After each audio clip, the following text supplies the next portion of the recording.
Hello student, मैं राहुल कुमार आनंदरा और आप सभी का स्वागत हमारे YouTube channel world wide concept में। और यहाँ पर आज हम लोग कुछ और इम्पोर्टेंट क्वेश्चन को देखने वाले हैं। विद्युत विभव और धारिता के कुछ और इम्पोर्टेंट क्वेश्चन को देखने वाले हैं जो बोर्ड के पॉइंट ऑफ व्यू से बहुत ही ज़्यादा इम्पोर्टेंट है। जनरली हम यहाँ पर कुछ नॉमरिकल क्वेश्चन को देखने वाले हैं जिन्हें हम यहाँ पर बनाने के आपको विधि बताएंगे कि हम उसको किस तरह से शॉर्ट वे में हम उसको क्या कर सकते हैं, सॉल्व कर सकते हैं। ठीक ना। तो यहाँ पर से देखिए, इसका जो है हम लोग इससे पहले विद्युत विभव और धारिता के 2 वीडियो लेक्चर अपलोड कर चुके हैं और ये हमारा वीडियो लेक्चर नंबर 3 है। ठीक ना। तो जनरली देखिए यहाँ से जो है इसका पहला नंबर जो क्वेश्चन हमसे कह रहा है, क्या कह रहा है, देखिए एक धात्विक गोले, क्या है, एक धात्विक गोले की धारिता कितना है, 1 माइक्रोफैराड है। ठीक ना। तो एक धात्विक गोले की धारिता कितना है, 1 माइक्रोफैराड, यानी सी का जो मान दिया हुआ है 1 माइक्रोफैराड, यानी धारिता का मान कितना है, 1 माइक्रोफैराड है, जिसको हम लिख सकते हैं माइक्रो यानी कितना होता है 10⁻⁻⁶ हो जाता है। ठीक ना। तो 1 × 10⁻⁻⁶ फैराड है। अब देखिए कह रहा है कि उसकी क्या ज्ञात करना है, त्रिज्या का मान ज्ञात करना है। उसका क्या ज्ञात करना है, त्रिज्या यानी आर का मान ज्ञात करना है। ठीक। तो हम जानते हैं कि धात्विक गोला का जो धारिता होता है, धात्विक गोला का धारिता कितना होता है, 4πε⁻⁴ × r। कितना हो जाता है, 4πε⁻⁴ × r। तो देखिए यहाँ से जो है r का हमको मान ज्ञात करना है। तो देखिए 4πε⁻⁴ कहाँ चला आएगा, नीचे। तो यहाँ से हो गया 4πε⁻⁴ बराबर कितना हो जाएगा, r के बराबर हो जाएगा। ठीक। तो यहाँ से हम जब इसका मान रखेंगे r बराबर कितना हो गया, c/4πε⁻⁴ रखिए। यहाँ से c का मान देखिए कितना दिया हुआ है, 1 × 10⁻⁻⁶। तो यहाँ से हो गया 1 × 10⁻⁻⁶। और हम जानते हैं कि 1/4πε⁻⁴, ठीक है ना, 1/4πε⁻⁴ इसका जो मान हो जाता है कितना हो जाता है, सिंपली जो हो जाता है 9 × पूरा का जो मान होता है कितना हो जाता है, 1/4πε⁻⁴ का 9 × 10⁻⁹ कितना होता है, 9 × 10⁻⁹। किसका मान हो गया, इसकी जो हो गया 1/4πε⁻⁴ का मान होता है 9 × 10⁻⁹। ठीक। अब देखिए क्या करते हैं हम, इसका जब वैल्यू करें 9 × 1 कितना हो गया, 9 हो गया। और देखिए यहाँ पर पावर ऐड करते हैं तो देखिए 9 है प्लस में, ठीक है ना, तो प्लस, और देखिए माइनस में कितना है, -6। तो यहाँ से हो गया -6, 9 × 10⁻⁻3, ठीक है ना। तो इतना जो हो गया, क्या चीज़ निकालें हैं, त्रिज्या ना, तो इतना मीटर, ठीक है ना, तो इतना मीटर हो गया। हमको देखिए ऑप्शन जो दिया हुआ है, कितना ऑप्शन दिया, पहला 9 किलोमीटर, दूसरा 10 मीटर, उसके बाद 1.1 मीटर, ठीक है ना, अगला जो है 1.11 सेंटीमीटर। तो हम जानते हैं कि 9 × 10⁻³ को हम कितना लिख सकते हैं, 9 किलोमीटर। तो हमारा जो ऑप्शन हो जाएगा कितना हो जाएगा, 9 किलोमीटर। ठीक। तो जनरली अब हम लोग दूसरे क्वेश्चन को देखते हैं। ठीक। तो दूसरा नंबर जो क्वेश्चन का रहा है 10 माइक्रोफैराड माइक्रोकूलम एवं -10 माइक्रोकूलम। देखिए 2 आवेश हमको दिया हुआ है, यहाँ पर प्लस में 10 माइक्रोफैराड है, ठीक है ना, 10 माइक्रोकूलम दिया हुआ है। दूसरे तरफ कितना, माइनस में Q का मान दिया हुआ है -10 माइक्रो Q1 और ये हो गया Q2, -10 माइक्रोकूलम हो गया। इसके बीच का जो हो गया दूरी कितना दिया है, 40 सेंटीमीटर। कितना दिया हुआ है, 40 सेंटीमीटर। ठीक। तब देखिए हम लोग जो है सेंटीमीटर को क्या चाहिए, हम तो ऐसा यूनिट पर काम करते हैं, ये हमारा क्या हो गया, सीजीएस मात्रक है, ठीक है ना। तो इसको हम ऐसा यूनिट में बदलेंगे तो सेंटीमीटर को मीटर में बदलने के लिए हम जानते हैं कि 10⁻⁻² से क्या करना पड़ता है, गुणा करना पड़ता है। नहीं 100 से भाग देंगे तो वही ऊपर जाके -2 हो जाएगा, इतना मीटर।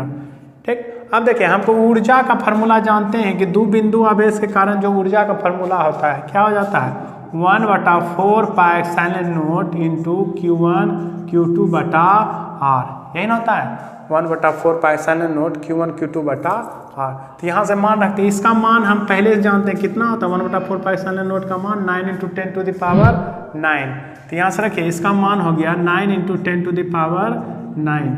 अब इसका मान रखिए Q1 का मान देखिए कितना है, 10 माइक्रोफैराड कूलम है, ठीक ना। तो 10, अब माइक्रो के बदले कितना होता है, 10⁻⁻⁶। तो 10 टू द पावर -6 हो गया। अब देखिए Q2 का मान रखिए, देखिए इसका मान क्या चीज़ में है, माइनस में ना, तो हम माइनस में यहाँ पर मान रखेंगे -10, ये भी माइक्रो में है तो इसका भी कितना लिखेंगे 10 के पावर -6 हो गया ना। अब देखिए इसके बीच का जो दूरी दिया हुआ है कितना दिया हुआ है 40 गुना 10 के पावर -2 मीटर, तो यहाँ से हो गया 40 गुना 10 के पावर -2।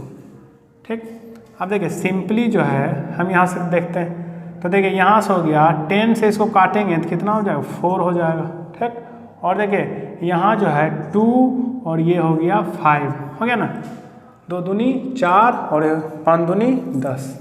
ठीक, अब देखिए यहाँ पर हम सिंपली मल्टीप्लाई करते हैं तो देखिए क्या होता है 9 इंटू 5 कितना हो जाएगा 45 हो जाएगा 45। अब देखिए नीचे कितना है 2। अब देखिए यहाँ से जो है हम पावर को ऐड करते हैं तो पावर देखिए प्लस में कितना है 9 है, तो 9 प्लस में हो गया। अब माइनस में देखिए 6 कितना हो गया 12 हुआ, तो 6 यहाँ पर माइनस में 12। देखिए ये जो है नीचे है माइनस में, ऊपर जाने के बाद हम जानते हैं कि पावर अधिक चिन्ह जो होता है नीचे जो रहता है ऊपर जाने के बाद क्या होता है उसका उल्टा हो जाता है। यहाँ पर माइनस है तो ऊपर जाने पर प्लस हो जाएगा और यदि प्लस रहता तो क्या हो जाता है माइनस। तो यहाँ पर इसका जो हो जाएगा -2 के बदले ऊपर जाके क्या होगा +2। ठीक है ना।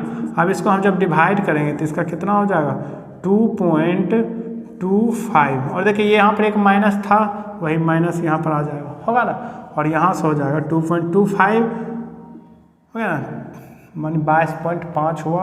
और देखिए यहाँ पर कितना है, यहाँ पर देखिए ये हो गया 9 इंटू 2 11 -12 हुआ ना, 11 -12। तो यहाँ से जो इसका मान हुआ 2 - 22.5 गुना 10 के पावर -1 बच जाएगा यहाँ पर, का 12 बड़ा है। ठीक ना, तो यहाँ से जो हो गया -22.5 और जो 10 है कहाँ आ जाएगा नीचे। अब देखो इसको डिवाइड करेंगे तो पॉइंट किधर आ जाएगा इधर, तो यहाँ से हो गया -2.25 जूल। ठीक, तो इसका ऊर्जा जो हो जाएगा कितना हो जाएगा -2.25 जूल। तो 2 बिंदु आवेश को जब सेम 10 माइक्रोकूलम आवेश 2 बिंदु आवेश रखा जिसका चिन्ह विपरीत है उसके बीच का दूरी कितना है 40 सेंटीमीटर है, तो उसके बीच जो ऊर्जा होगा कितना होगा -2.25 जूल होगा। ठीक ना। अब अगले क्वेश्चन को हम लोग देखते हैं। तो अगला नंबर जो क्वेश्चन हमसे कह रहा है, क्या कह रहा है कि 64 समरूप बिंदु जिनमें प्रत्येक की धारिता कितना है 5 माइक्रोकूलम है, माइक्रोफेराडे है, मिलाकर एक बड़ी बूंद बनाते हैं, तो बड़े बूंद की धारिता ज्ञात करना। तो देखिए यहाँ पर जो हो गया कहा गया 64 छोटे छोटे बूंद को, जब हम छोटे छोटे बूंद को जोड़ करें, किसका है 3 नंबर क्वेश्चन का सोल्यूशन है। ठीक ना, तो कह रहा है छोटे छोटे बूंद को ऐसा ऐसा कितना 64, ठीक है ना, बूंद को जोड़कर एक बड़ा बूंद बनाया गया। ठीक, एक बड़ा बूंद बनाया गया और प्रत्येक की धारिता कितना, यानी सी का मान जो है प्रत्येक का कितना है 5 माइक्रोफेराडे। माइक्रोफेराडे को हम लोग जानते हैं क्या लिख सकते हैं 10 के पावर, ऐसे यहाँ पर देखिए ऑप्शन जो हमको माइक्रोफेराडे में दिया इसलिए इसको चेंज करने की कोई ज़रूरत नहीं पड़ेगा। ठीक है ना, तो यहाँ से देखिए 5 माइक्रोफेराडे दिया। अब देखो उसको मिला के एक बड़ा बूंद बनाया गया, तो इसका जो है धारिता जो है कैपिटल सी, उसका हमको क्या करना है मान ज्ञात करना है। ठीक ना, तो इस तरह का जो क्वेश्चन होता है जिसमें छोटे छोटे बूंद को जोड़कर एक बड़ा बूंद बनाया जाता है, तो उसका जो होता है धारिता का जो हम डायरेक्ट फार्मूला जो होता है C बराबर जो हो जाता है n के पावर 1/3 इंटू सी। क्या होता है n के पावर 1/3 इंटू सी, और n जो है यहाँ पर क्या हो गया नंबर ऑफ स्मॉल बूंद। ठीक ना, जो छोटा छोटा बूंद जो है उसकी संख्या होता है। तो यहाँ पर देखिए छोटे बूंद की संख्या कितना है 64, कितना है 64। तो यहाँ पर हम लिखेंगे 64 के पावर 1/3, और देखिए एक छोटे बूंद का धारिता कितना है 5 माइक्रोफेराडे हो गया, तो 5 हो गया। आप देखिए यहाँ से देखो हम लिख सकते हैं 64 को 4 गुना 4 गुना 4 1 के पावर 3 इंटू 5 हो गया ना। अब देखिए इसके बाद जो है हम इसको लिखेंगे 4 के पावर 3 इंटू 1 के पावर 3 इंटू 5। अब देखिए 3 से 3 कैंसिल, अब 4 के पावर 1 जो होता है कितना होता है 4 इंटू 5। तो यहाँ से जो हो गया 20 क्या हो जाएगा माइक्रोफेराडे। तो एक बड़े बूंद का जो धारिता होगा कितना हो जाएगा 20 माइक्रोफेराडे। तो इस तरह के क्वेश्चन जो है बोर्ड में बहुत ज़्यादा पूछा जाता है, ठीक ना। हर बार ये क्वेश्चन लगभग पूछा जाता है इस पैटर्न पर, ठीक ना। तो इसमें डायरेक्ट हम इसका क्या करेंगे, फार्मूला यूज करेंगे C बराबर n के पावर 1/3 इंटू सी। यदि हमको धारिता पूछा गया तब इस फार्मूला का यूज करेंगे, ठीक ना। इसी क्वेश्चन में यदि हमको क्या पूछा जाता है, यदि इसका धारिता नहीं देके यहाँ पर हमको क्या देता है, इसी का विभव दे देता है कि इसका विभव जो होता है 20 वोल्ट है, ठीक ना, या और कुछ है, और तो बड़े का विभव कितना होगा। तो इसमें जो है सिंपल फार्मूला यूज करेंगे कि बड़े का जो हो जाएगा V बराबर n के पावर 2/3 इंटू छोटे वाला का विभव, ठीक ना। तो इस फार्मूला से हम लोग क्या करेंगे, इसका विभव भी हम लोग ज्ञात कर सकते हैं, ठीक।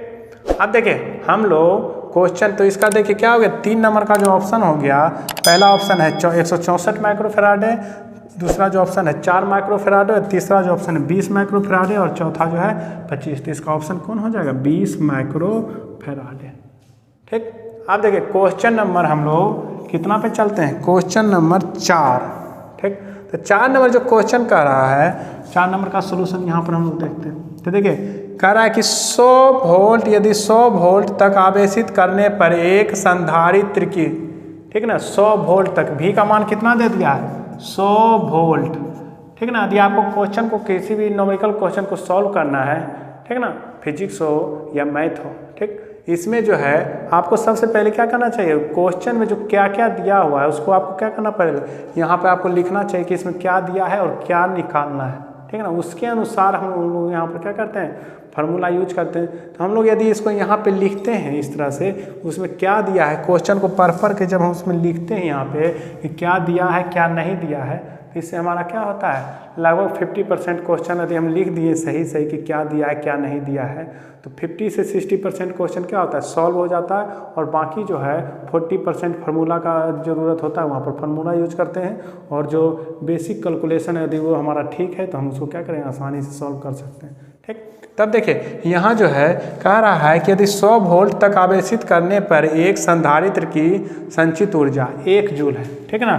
इसकी ऊर्जा कितना दिया है 1 जूल, 100 वोल्ट दिया है तो उसका ऊर्जा 1 जूल है। तब देखिए कहा जा रहा है कि संधारित्र की धारिता क्या होगी, उस संधारित्र की धारिता यानी C का मान हमसे क्या किया गया है, पूछा गया है। C का मान क्या चीज़, ऊर्जा और विभव दे के C का मान पूछा गया है। तो हम जो जानते हैं कि ऊर्जा का जो फार्मूला होता है C और V के टर्म में क्या होता है, हाफ CV स्क्वायर, क्या होता है हाफ CV स्क्वायर। तो हमको यहाँ से क्या करेंगे, हमको तो C का मान ज्ञात करना है, तो क्या करेंगे, देखिए 2 इससे जाके क्या होगा मल्टीप्लाई, 2 इंटू U हो जाएगा और V स्क्वायर भी इसके नीचे। तो हमको क्या हो गया C बराबर क्या हो जाएगा 2U, क्या हो जाएगा 2U बटा V स्क्वायर। तो यहाँ देखिए इसको सीधा करके लिखते हैं 2U बटा V स्क्वायर। रखिए यहाँ से मान 2 गुना V का मान देखिए कितना है, V का मान 100, V का मान 100 हो गया, नहीं V का नहीं U का मान दिया हुआ है, सॉरी,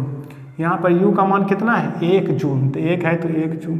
अगला देखिए यहाँ से V का मान कितना हुआ 10 के पावर 100 दिया है, उसका क्या हो जाएगा होल स्क्वायर, तो होल स्क्वायर हो जाएगा। तो 2 इंटू कितना होगा 10 टू द पावर, देखिए 2 जीरो है, 10 के पावर 2 है, ठीक है ना। इसको ऐसे लिख सकते हैं 10 के पावर 2 का होल स्क्वायर। तब देखिए 2 गुना 10 के पावर, देखिए यहाँ से क्या हो जाएगा 2 दूनी 4, तो 10 के पावर कितना हो जाएगा 4। और इसको जब पावर को ऊपर ले जाएंगे तो हम अभी थोड़ा देर पहले बताए थे कि पावर यदि प्लस में है तो ऊपर जाके माइनस, यदि माइनस रहता तो प्लस, लेकिन यहाँ पर क्या है प्लस है तो ऊपर जाके क्या चीज़ में हो जाएगा माइनस में। हम क्या निकाल रहे थे धारिता, धारिता जो होता है क्या चीज़ में होता है फेराडे होता है, इसका मात्रा क्या होता है फेराडे, ठीक ना। तो इस तरह से जो है इसका ऑप्शन दिया हुआ है 2 गुना 10 के पावर 4, 2 गुना 10 के पावर माइनस 4, 2 गुना 10 के पावर 2, 2 गुना 10 के पावर माइनस 2, ठीक ना। तो इसका जो ऑप्शन हो जाएगा हमारा 2 गुना 10 के पावर माइनस 4, ऑप्शन नंबर हमारा हो गया बी। तो इस तरह से जो है हम लोग क्वेश्चन को सॉल्व करेंगे, ठीक है ना। तो इसका जो है हम लोग अगला क्वेश्चन को देखते हैं। अगला क्वेश्चन जो देखिए क्या कर रहा है, समान धारिता के n संधारित्र को, समान धारिता के n संधारित्र को पहले समांतर क्रम में, ठीक ना, फिर तथा फिर श्रेणी क्रम में जोड़ा जाता है, ठीक है ना। पहले समांतर क्रम में और फिर श्रेणी क्रम में जोड़ा जाता है। तो दोनों अवस्थाओं में तुल्य धारिता का क्या ज्ञात करना, अनुपात ज्ञात करना। तो पहले श्रेणी क्रम में जोड़ा गया, फिर क्या हो गया समांतर, पहले समांतर क्रम में फिर से क्या श्रेणी क्रम में जोड़ा गया। तो दोनों स्थिति में जो क्या हो गया समतुल्य प्रतिरोध का मान आता है उसका हमको क्या ज्ञात करना, अनुपात। तो देखो इसको समझने से पहले हम लोग कुछ और देखते हैं, इस कुछ चीज़ों को समझते हैं। हम जानते हैं कि क्या होता है श्रेणी क्रम में जब जुड़ा होता है संधारित्र, ठीक ना, श्रेणी क्रम में जो संधारित्र जुड़ा होता है उसका जो मान होता है, यदि सबका मान क्या हो सेम हो, ठीक, तो इसका हम फार्मूला जानते हैं 1/c इक्विवेलेंट बराबर जो हो जाता है 1 क्या हुआ C1, इसका यदि C1 C2 और C3 रहे, ठीक है ना, कितना हो जाता है 1/C1 जो 1/C2 जो 1/C3 होता है, ठीक ना। यदि सबका मान सेम होता है तो इसका C इक्विवेलेंट जो हो जाता है डायरेक्ट कितना होता है C के पावर n हो जाता है। क्या हो जाता है C के पावर n, ठीक ना। याद रखना है कि श्रेणी क्रम में जब जुड़ा हो संधारित्र, ठीक ना, श्रेणी क्रम में जुड़ा हो तो उसका और सबका धारिता क्या हो सेम हो, सबका धारिता सेम हो तो उसका मान क्या होता है C/n, ठीक ना, C/n। और देखिए अगला आप देखते हैं, जब ये हो गया हमारा श्रेणी क्रम के लिए, क्या चीज़ के लिए, श्रेणी क्रम के लिए। आप देखिए समांतर क्रम को समझते हैं। समांतर क्रम में जो हो जाता है क्या होता है, जब इस तरह से समांतर क्रम में जुड़ा हो प्रतिरोध, ठीक ना, ऐसा कितना हो n हो, ठीक, और एगो का मान पहले का n C1 दूसरे का C2 और C3 डॉट जाते रहे कहाँ तक Cn तक जाते रहे। तब देखिए यहाँ पर जो हो जाता है C इक्विवेलेंट का मान क्या होता है C1 जो C2 डॉट कहाँ तक Cn तक होगा, ठीक। इस स्थिति में यदि सब का मान समान हो जाए, सब संधारित्र का मान क्या हो समान हो, तब यहाँ से जो होता है C इक्विवेलेंट का मान कितना हो जाता है n × C हो जाता है। क्या हो जाता है n × C। देखिए हमको जो है यही क्वेश्चन कहा गया, ठीक ना, क्वेश्चन हमको उसी क्वेश्चन को क्या कर दिया गया घुमा के कहा गया। देखिए पहला जो है कहा गया कि n संधारित्र को पहले क्या चीज़ में जोड़ा गया समांतर क्रम में जोड़ा गया n, ठीक है ना, n संधारित्र है, ठीक ना, और सबका धारिता समान है। हम मान लिए कि n संधारित्र है, इस तरह से हमारे पास, ठीक, n संधारित्र है, कहाँ तक जा रहा है n तक, ठीक ना, और सब का मान क्या है समान बोला गया, सब धारिता क्या है समान, पहला का C दूसरा का भी C और तीसरा का भी डॉट कहाँ तक जाएगा C जाएगा कहाँ तक n तक।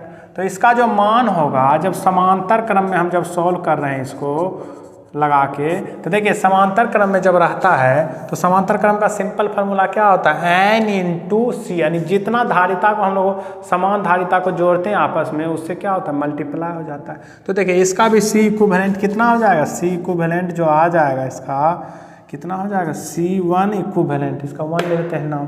तो देखिए इसका जो हो गया C इक्विवेलेंट 1, देखिए तो यहाँ से जो हो जाता है n कितना है n है ना, n × एगो का मान कितना माने हैं हम लोग C माने हैं, तो हो जाएगा n × C।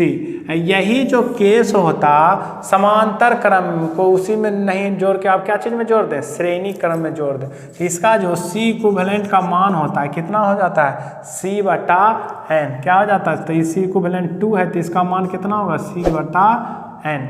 अब देखिए हमसे पूछा गया कि दोनों स्थितियों में समतुल्य प्रतिरोध का मान ज्ञात करना, तो यहाँ से जो होगा C इक्विवेलेंट 1 और C इक्विवेलेंट 2 दोनों का मान ज्ञात करना, तो इसका कितना होता है n × C, n × C, इसका मान रखिए तो कितना हो जाएगा C/n, कितना हो जाएगा C/n। और हम लोग जानते हैं कि ऊपर वाला कोई भी चीज़ जो है वो क्या जैसे कि तैसे रहता है, उसमें कोई परिवर्तन नहीं, लेकिन जो नीचे में भाग में रहता है यदि उसको हम लोग क्या चीज़ में बदलते हैं गुना में बदलते हैं, तो नीचे वाला कहाँ चला जाता है ऊपर और ऊपर वाला कहाँ चला आता है नीचे, है ना।